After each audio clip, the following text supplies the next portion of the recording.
రాజైన అహష్వేరోషు రాజ్యమును సముద్ర ద్వీపములను పన్ను చెల్లింప నిర్ణయించెను.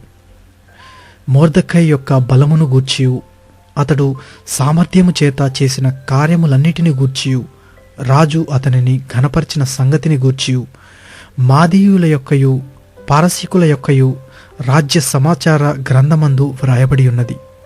యూదుడైన మొర్దెకై రాజైన అహష్వేరోషునకు ప్రధానమంత్రిగా నుండి తన వారందరితో సమాధానముగా మాట్లాడుచు తన జనుల యొక్క క్షేమమును విచారించువాడును, యూదులలో గొప్పవాడునై తన దేశస్థులలో చాలామందికి ఇష్టడుగా ఉండెను.